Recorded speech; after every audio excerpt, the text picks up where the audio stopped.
menjangkau lebih dekat.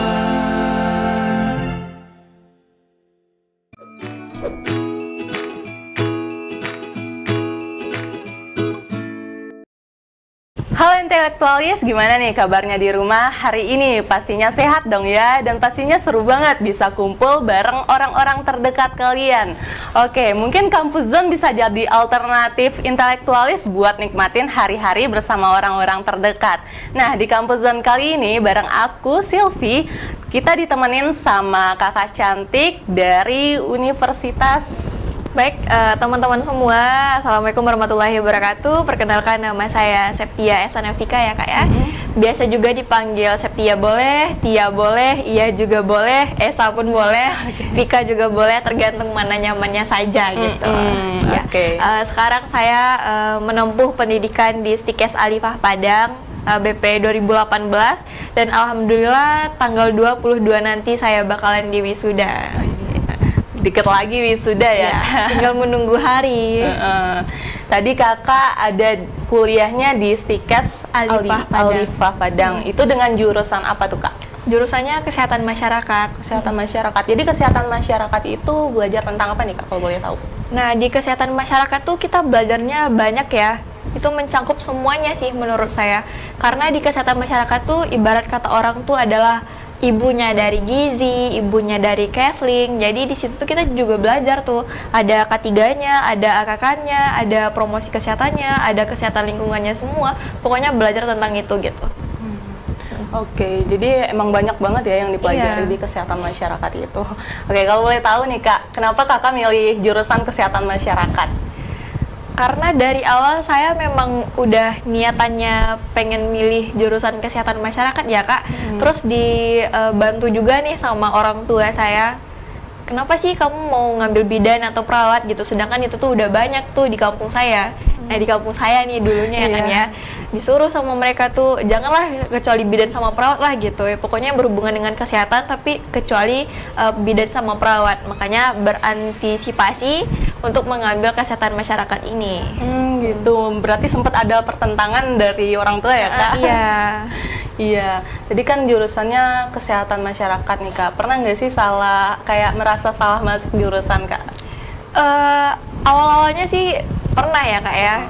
Awalnya kenapa sih saya nggak masuk perawat aja gitu kan? Karena perawat itu kan lebih jelas ya, mereka memang khusus untuk merawat gitu kan, merawat pasien ya, pasien itu yang datang ke mereka. Begitu juga dengan bidan, memang pasien itu yang datang ke mereka.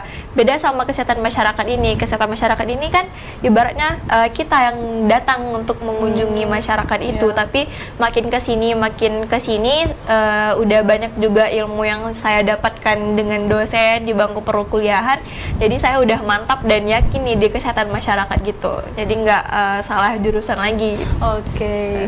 Sebelumnya kakak udah ada pengalaman nggak sih di bidang tersebut? Di bidang kesehatan masyarakat gitu.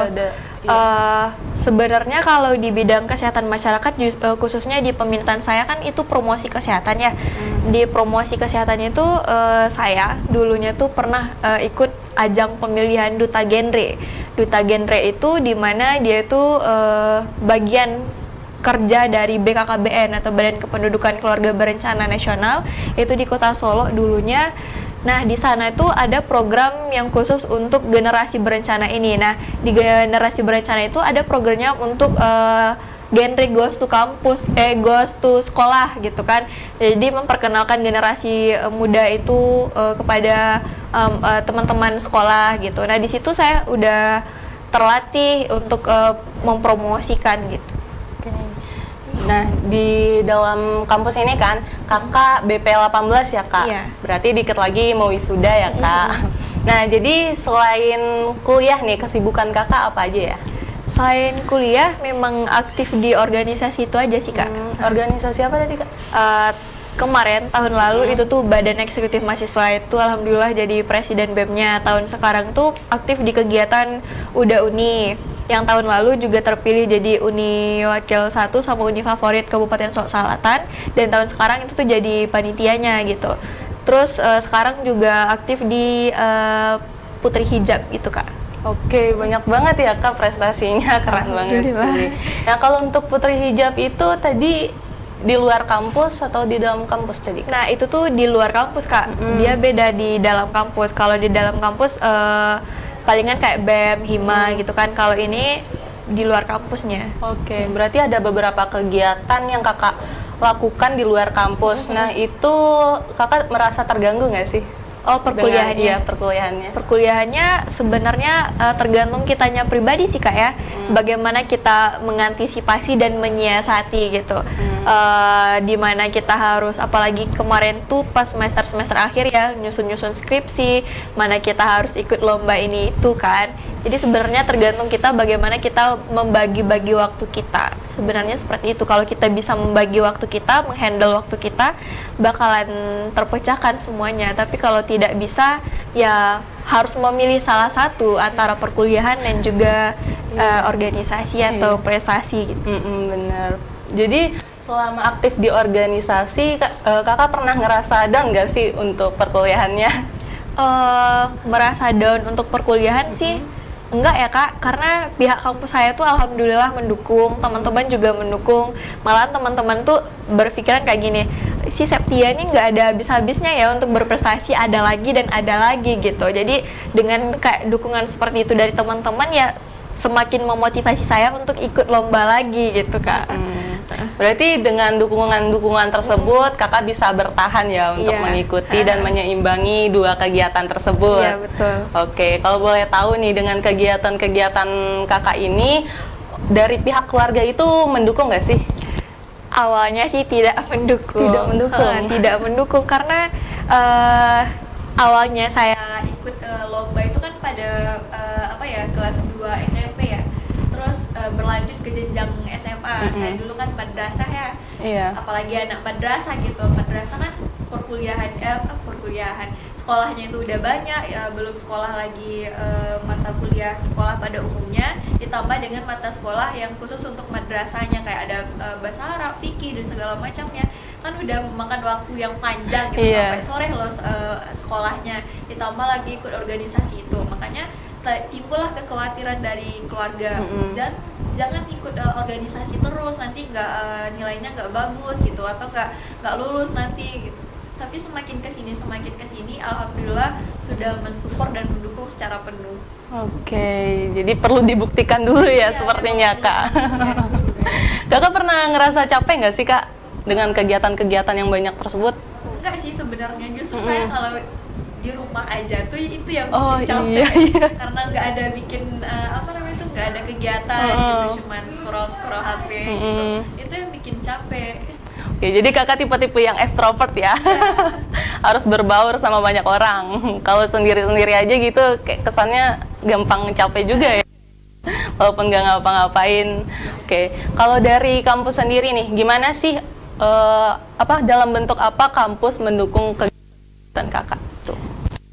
Sebenarnya apapun kegiatan dari mahasiswanya, apalagi untuk menunjang nama kampusnya itu untuk naik, dia bakalan mensupport gitu. Apalagi kampus saya, selama saya mengikuti organisasi atau perlombaan itu tuh mereka selalu membantu dalam bentuk ya mungkin dalam arti kata kasarnya berupa materi gitu, atau dalam supportnya alhamdulillah mereka sih mendukung.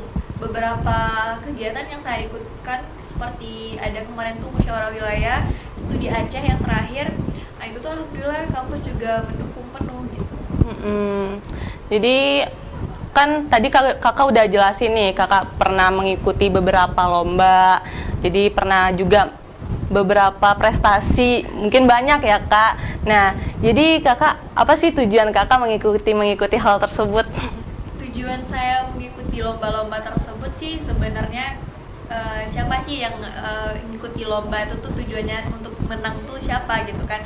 Sebenarnya kalau menurut saya menang ataupun kalah dalam suatu perlombaan itu tuh adalah bonus. Tujuan sesungguhnya saya mengikuti lomba-lomba itu adalah saya itu orangnya suka dengan tantangan baru gitu. Jadi memacu adrenalin kita untuk kenal orang-orang baru, kenal lingkungan baru gitu kan, bagaimana kita menyesuaikan diri dengan orang-orang baru gitu. Terus berlombanya tuh dengan lomba yang berbeda-beda itu kan juga merupakan tantangan tersendiri gitu untuk saya. Berarti kakak menyukai tantangan-tantangan. Keren banget sih kak. Nah, kakak pernah nggak kayak gimana sih cara kakak berusaha meyakinkan orang tua kakak? Sekarang kan posisinya orang tua kakak udah setuju ya sama itu kegiatan-kegiatan kakak tadi. Gimana cara meyakinkan orang tua supaya ke saya ya? Ya awal itu kan memang tidak tidak didukung gitu kan. Tapi lambat laun dengan adanya yang dibuktikan, prestasi yang sudah terbukti, makanya mereka udah mulai untuk mensupport. Kayak kemarin tuh ke Jakarta, disupport juga secara penuh sekarang. Memang harus dibuktikan dulu nih. Iya, syukur banget ya kak, sekarang udah dapat support dari banyak orang. Kali ini kita bakal bincang-bincang seru lebih dalam nih sama Kak Septia. Nah, aku mau nanya nih kak, kakak ini sejak kapan ya suka ikut lomba-lomba dengan kegiatan kakak saat ini? Ikut lomba itu mungkin sejak kelas 2 SMP ya kayak. 2 SMP. Itu sekitaran tahun 2014 kalau nggak salah. Awal mulanya tuh ikut lomba tari terlebih dahulu, tapi ya tidak berhasil, gagal gitu. Makanya di SMA ibaratnya balas dendam gitu. Jadi diguncangkan lah waktu itu SMA. Jadi apapun kegiatan di SMA termasuk drum band, UKS, randai, segala macamnya diikutin. Lumayan banyak ya kak. Iya. Jadi kakak sempat beberapa kali gagal dan emang harus balas dendam buat menang lagi. Keren banget semangatnya, hebat. Nah, kakak pernah nggak sih selama ikut lomba-lomba itu pernah menjadi utusan gitu? Sering sih kak menjadi utusan. Itu dari sekolah tuh? Ada yang dari kampus, ada yang dari sekolah, ada juga yang dari nagari, atau dari kabupaten kota juga ada. Berarti emang udah semenjak dari sekolah ya kak? Dan kakak menyukai hal itu? Iya. Alasan kakak kenapa nih suka dijadikan utusan untuk satu lomba? Sebenarnya suka atau tidaknya tuh tergantung sih ya kak ya. Awalnya tuh cerita sedikit nih. Di Uda Uni tahun 2021 kemarin, awalnya tuh saya daftarnya pribadi, individu kan. Jadi udah masuk top 10 di grand finalnya tuh mereka suruh dari pihak panitianya tuh untuk ngelapor ke nagari masing-masing.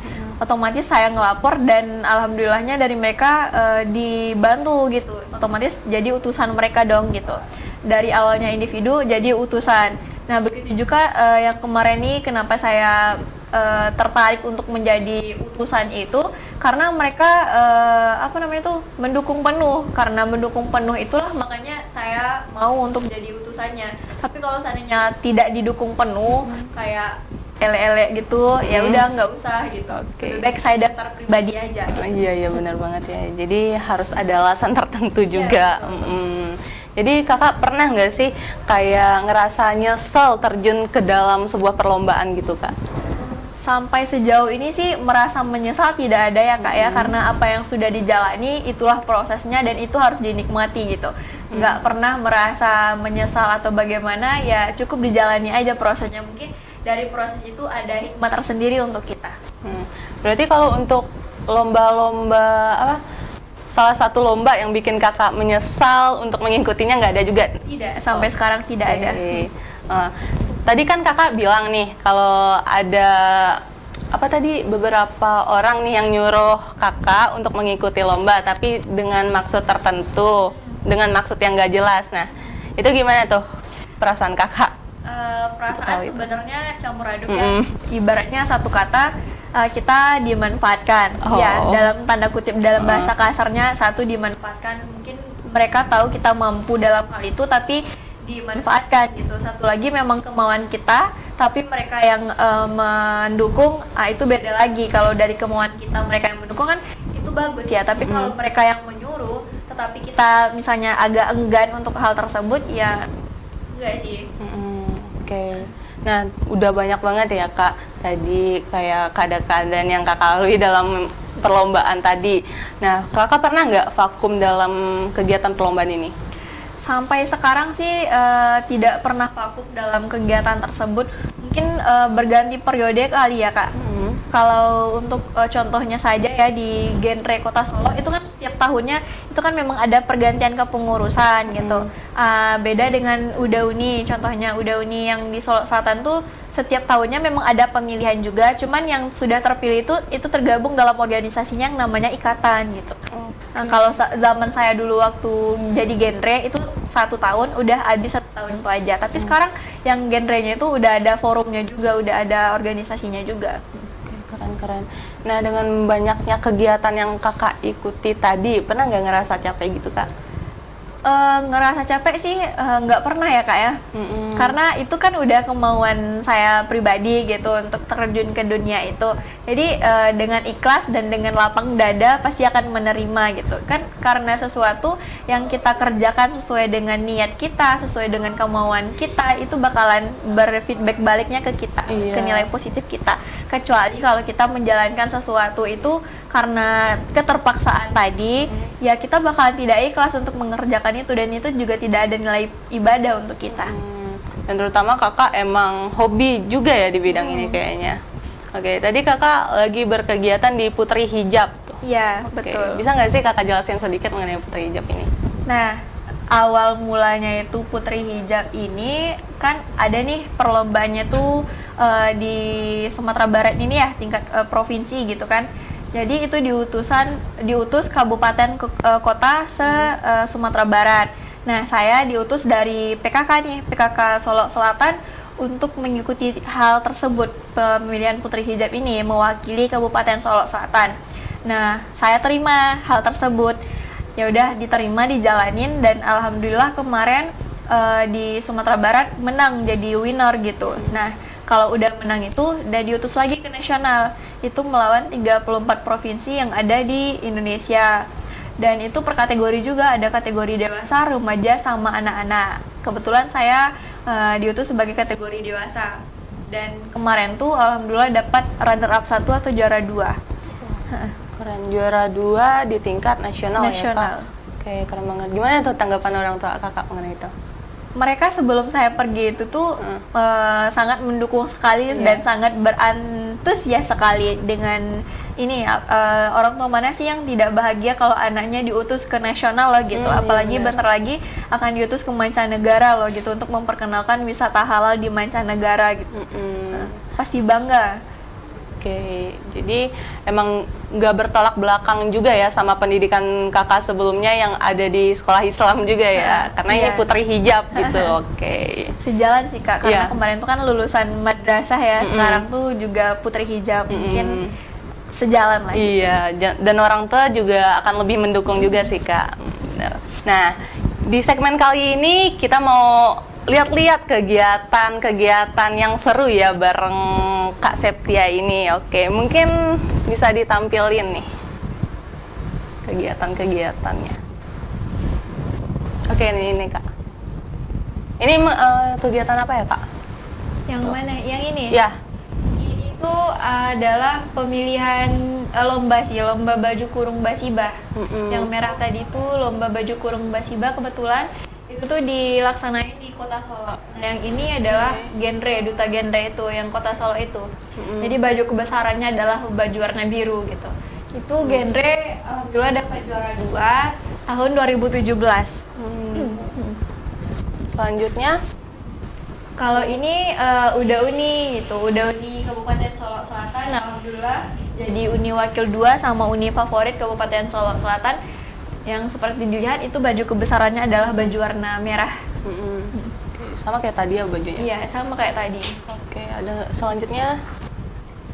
Ini sama tadi. Ini adalah duta anti rokok kampus. Jadi di kampus kami kan namanya kampus kesehatan ya kak. Jadi di sana itu tuh tidak boleh karyawan atau dosen atau siapapun itu tidak boleh merokok di area kampus. Jadi dibuatlah satu program yaitu duta anti rokok. Jadi mereka inilah yang nanti siapa-siapa yang merokok, nah mereka lah nanti yang bertugas gitu. Akan ditindaklanjuti lagi. Ada sanksi-sanksinya juga ya? Iya betul, ada sanksinya juga. Ada nggak selanjutnya? Ini udah kakak jelasin tadi. Iya, ini lomba baju kurung basibah tadi. Oke. Itu tadi, yang ini kak? Kalau yang ini adalah pemilihan Putri Hijab tingkat Sumatera Barat kemarin. Itu tuh pada, kalau nggak salah pada bulan September ya. Pada bulan September, dan alhamdulillah jadi the winner-nya kategori dewasa. Nah, yang nanti ini yang akan diutus ke tingkat nasional. Ini baru ya berarti Kak? Ya baru tahun sekarang ini, bulan September kemarin. Keren-keren sih. Ya, tadi itu kan beberapa kegiatan kakak ya di perlombaan-perlombaan tentunya. Nah, aku mau tahu nih Kak, mungkin kakak bisa sharing-sharing juga mengenai apa kegiatan kakak di organisasi atau di perlombaan-perlombaan ini. Nah, pengalaman paling berkesan kakak selama menjalani organisasi dan perlombaan ini apa ya Kak? Ada nggak? Pengalaman yang paling berkesan selama saya mengikuti perlombaan itu atau organisasi, yang pertama saya lebih banyak kenal sama orang-orang baru, lebih banyak kenal dengan dosen yang awalnya saya tidak kenal dengan dosen tersebut. Akhirnya dengan organisasi ini menjembatani saya untuk lebih kenal lagi dengan dosen tersebut. Nah, lebih banyak pengalaman juga yang saya dapatkan, lebih banyak juga kenal dengan kriteria sifat-sifat orang, karena memang betul yang dikatakan oleh pepatah itu, mungkin kepala sama hitamnya, cuman pemikiran orang itu berbeda-beda.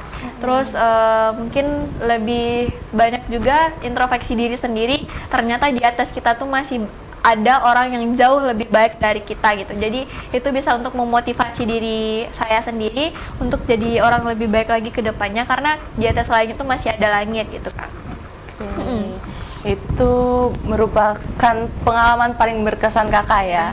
Nah, aku mau tahu juga nih Kak, dari beberapa tahun ini selama kakak mengikuti perlombaan ini, mungkin bisa kakak sebutin ya buat intelektualis di rumah, biar pada tahu juga nih prestasi-prestasi yang pernah kakak raih apa aja dari awal sekarang. Dari SMA aja mungkin ya Kak ya. Dari SMA itu mungkin pernah jadi ketua UKS ya Kak di Madrasah Aliyah Negeri Kota Solo itu. Terus pernah juga ikut lomba randai yang waktu itu diselenggarakan di Man 1 Bukit Tinggi. Alhamdulillah itu dapat juara 1 juga. Terus pernah jadi drum band dan pernah jadi mayoretnya juga di sana di madrasah itu. Terus pernah ikut pemilihan duta genre juga, alhamdulillah dapat juara 2. Terus ikut UDA Uni Kabupaten Solo Selatan, alhamdulillah dapat wakil 2 dan juga favorit. Terus ikut presiden BEM. Sebelum presiden BEM itu ikut hima dulu. Jadi kalau di kampus saya itu dia harus berjenjang gitu Kak, dari anggota hima dulu, nanti boleh menjadi koor atau kadifnya, baru nanti boleh menjabat jadi presiden BEM-nya gitu. Nah, alhamdulillah udah pernah jadi staff, udah pernah jadi koor juga, udah pernah jadi presiden BEM-nya juga. Terus juga pernah yang di luar kampus, ada namanya, kalau khusus di jurusan saya Kesehatan Masyarakat, ada namanya ISMKMI atau Ikatan Senat Mahasiswa Kesehatan Masyarakat Indonesia. Itu tuh setiap tahunnya bakalan ada kegiatan kayak Muswil, Munas, itu tuh diselenggarakan di berbagai macam kota gitu kan Kak. Jadi tuan rumahnya tuh berbeda-beda setiap tahunnya. Dan karena organisasi ini makanya saya bisa menjajaki dunia mereka gitu, menjajaki daerah mereka. Saya bisa pergi ke Medan, pergi ke Aceh, ke Jakarta gitu. Terus alhamdulillah juga udah pernah jadi Putri Hijab ini yang baru-baru ini, terus juga udah pernah jadi duta anti rokok juga. Keren banyak banget ya Kak. Ya, kakak hafal tuh semuanya. Oke. Tadi kan kakak bilang juga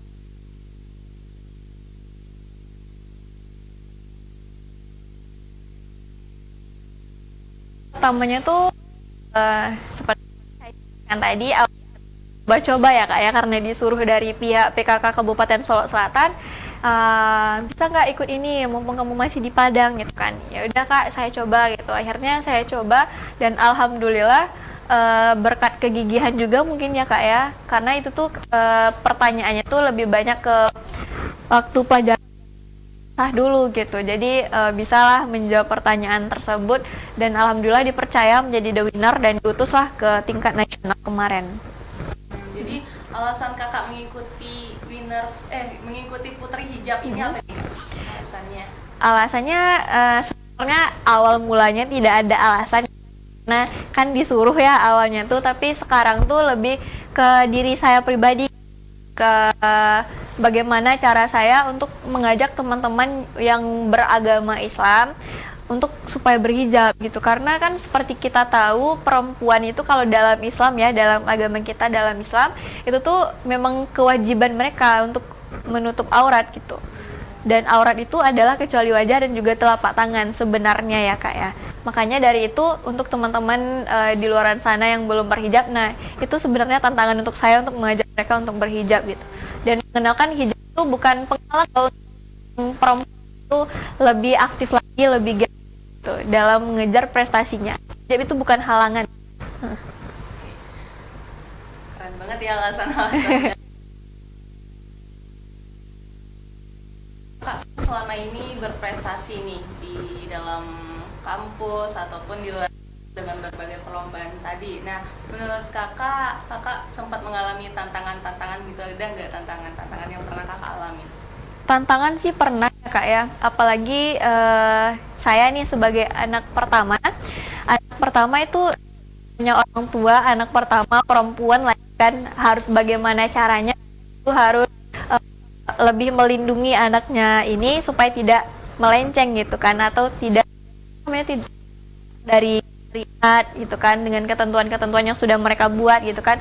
Jadi itu tuh merupakan tantangan untuk saya juga, bagaimana caranya meyakinkan mereka kalau dengan organisasi saya atau perlombaan saya itu tuh bisa menguntungkan saya gitu, dan tidak melenceng dari syarat-syaratnya itu gitu.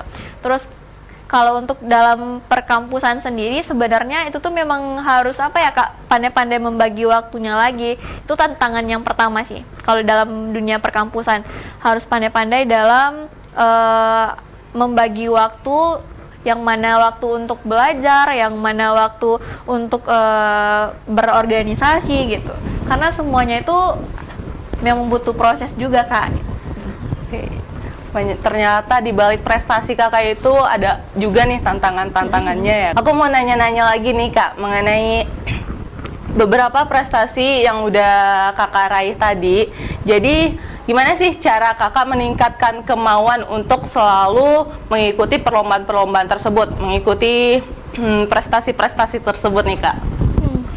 Baik, mungkin lebih melihat ke itu ya, lebih ke orang-orang hebat, karena di sekeliling kita kan banyak orang-orang hebat. Nah dari itu saya lebih terdorong lagi, kenapa dia bisa saya tidak bisa gitu. Makanya saya pengen selalu mencoba dengan hal-hal baru, dengan tantangan baru. Saya pengen seperti orang-orang hebat tersebut gitu. Itulah yang mendorong saya untuk mengikuti lomba-lomba itu tadi Kak. Oke, berarti emang harus ada kemauan ya dari diri sendiri dan alasan-alasan juga. Gitu. Oke, jadi menurut kakak IPK itu penting nggak sih dalam sebuah perkuliahan? Sebenarnya bisa dibilang penting ataupun tidak penting itu tergantung ya Kak ya, tergantung IPK itu kita gunakan untuk apa gitu kan. Kalau untuk mencari pekerjaan, memang ada beberapa pekerjaan yang meminta minimal IPK segini, minimal IPK segitu, memang perlu juga gitu. Tapi ada juga suatu pekerjaan itu yang tidak mengutamakan IPK, tapi mengutamakan bagaimana pengalaman kita berorganisasi atau pengalaman kita di luar perkuliahan gitu. Nah dari situ sebenarnya orang juga bisa menilai. Jadi IPK itu bisa dibilang penting ataupun tidak, tergantung IPK itu digunakan untuk apa. Oh iya. Kalau organisasi itu menurut kakak penting atau enggak nih? Penting sekali. Penting sekali. Ya memang betul yang dikatakan dosen-dosen saya itu, jangan hanya kupu-kupu kuliah pulang gitu kan, tidak ada faedahnya gitu. Makanya ikut organisasi supaya kita tahu bagaimana internal dan juga eksternal gitu. Jadi sejalan gitu, bagaimana mengasah diri kita dengan ilmu-ilmu yang dikasih oleh dosen-dosen, bagaimana lingkup kita dengan orang luar atau eksternal kita bagaimana gitu. Nah di situ kan juga di dalam dunia pekerjaan orang juga bakalan menilai kan bagaimana organisasi kita, bagaimana IPK kita, mungkin juga ya tergantung orang yang bakalan menilainya juga. Jadi organisasi itu menurut saya sangat penting sekali. Menurut kakak lebih pentingan organisasi atau nilai ini? Sebenarnya itu sama-sama penting. Iya. Jadi perkuliahan tidak boleh dinomorduakan dan juga organisasi tidak perlu dinomorsatukan. Jadi mereka tuh harus seimbang, sejalan gitu. Dan kita harus bisa ya menyeimbangkan dua itu. Iya, betul. Oke. Nah, tadi kakak udah ngomong nih soal pentingnya organisasi dan kampus. Aku juga mau tahu juga ya, kalau untuk menjadi mahasiswa berprestasi itu sebenarnya penting nggak sih menurut kakak? Sangat penting sekali ya Kak untuk menjadi mahasiswa berprestasi. Berprestasi itu kan banyak sekali lingkupnya ya Kak. Berprestasi mungkin dalam bidang akademik, berprestasi mungkin dalam bidang segala macamnya, itu tergantung prestasinya. Karena jalur prestasi itu ada berbagai macam gitu kan. Jadi untuk berprestasi itu menurut saya memang sangat penting, karena itu bakalan menunjang karir kita ke depannya dan menyalurkan kita itu sebenarnya mau apa gitu. Berarti semuanya emang penting banget ya Kak, apalagi untuk kedepannya kita, karir kita ke depannya. Oke Kak, jadi cara kakak menyeimbangkan antara kuliah dengan kegiatan-kegiatan kakak tadi itu gimana nih Kak? Cara kakak tersendiri? Kalau cara saya tersendiri untuk menyeimbangkan yaitu harus pandai-pandai menempatkan sesuatu itu pada tempatnya gitu. Jadi di mana saatnya kita untuk belajar, di mana saatnya kita memang harus untuk berorganisasi, atau di mana saatnya kita itu untuk kegiatan lain gitu. Memang harus terschedule sih Kak sebenarnya. Memang bukan schedule yang tercatat ya, tapi untuk catatan diri kita pribadi aja gitu. Iya. Kalau kita ada waktunya untuk belajar, ada waktunya untuk berorganisasi, ada quality time-nya juga untuk keluarga gitu. Jadi memang harus bisa membagi-bagi waktu itu sesuai dengan kemauan kita sendiri. Nah, manfaat yang kakak rasain selama ini dalam berprestasi ini, dalam mengikuti lomba-lomba, ada nggak manfaat yang kakak rasain itu? Banyak sekali manfaatnya ya Kak ya. Ya mungkin dari segi public speaking bisa terasa, karena kita kan kenal dengan orang-orang baru, dengan lingkungan yang baru, jadi otomatis kita harus bisa menyesuaikan dengan keadaan tersebut kan. Berarti itu tuh untuk melatih public speaking kita, melatih kepercayaan diri kita, melatih bagaimana kita menghadapi orang-orang tersebut dengan berbagai kriteria, berbagai watak, terus melatih kita juga untuk membagi waktu seperti yang saya bilang tadi. Terus faedahnya juga untuk saya adalah bagaimana saya untuk bisa mengontrol emosi sendiri gitu. Emang banyak banget ya Kak manfaatnya. Iya, betul. Oke, harapan kakak ke depannya nih dalam hal apapun deh. Harapan saya dalam hal apapun ya Kak ya, Iya. tetaplah menjadi diri kita sendiri dan jangan pernah menjadi diri orang lain, karena diri kita ya hanya kita yang tahu, dan diri orang lain itu hanya mereka yang tahu gitu. Jadi jangan pernah diri kita dibawakan kepada diri orang lain. Misalnya saya pengen seperti dia, saya pengen seperti dia, padahal itu tidak sesuai dengan fashionnya kita gitu, tidak sesuai dengan diri kita. Maka dari itu tetaplah jadi diri kita sendiri dan raihlah prestasi sesuai dengan kemampuan kita sendiri. Oke. Terima kasih Kak. Udah nggak kerasa aja ya Kak. Udah 1 jam nih kita ngobrol-ngobrol bareng. Oke, intelektualis. Tadi kita udah sharing-sharing banyak ya sama Kak Septia tadi. Mungkin intelektualis bisa jadi nih Kak Septia ini sebagai inspiratif intelektualis buat semangat terus untuk mengikuti lomba, mengikuti organisasi, dan meraih prestasi yang ada di luar. Jangan cuman menjadi mahasiswa kupu-kupu, karena itu akan banyak banget hal-hal dan manfaat-manfaat yang akan kita dapatkan untuk terus aktif dalam berorganisasi dan berkegiatan di luar nih intelektualis. Oke, intelektualis, mungkin udah nggak kerasa aja ya di Kampus Zone kali ini bareng aku Silvi, nggak kerasa udah nemenin kalian di rumah nih intelektualis. Nah, intelektualis boleh follow akun Instagram Nagari di bawah ini. Oke. Nah, jangan lupa follow, dan di sana kita bisa banyak tahu nih program-program apa aja yang ada di Nagari TV. Nah, mungkin untuk kru-kru yang sudah berpartisipasi, dan untuk Kak Septia sendiri, terima kasih sudah datang ke Nagari TV ya Kak. Banyak banget inspirasi-inspirasi yang menarik yang kita dapatkan dan manfaat yang kita dapatkan untuk intelektualis di rumah. Oke, intelektualis, mungkin sampai jumpa ya di Kampus Zone ke depan bareng aku Silvi. Assalamualaikum warahmatullahi wabarakatuh.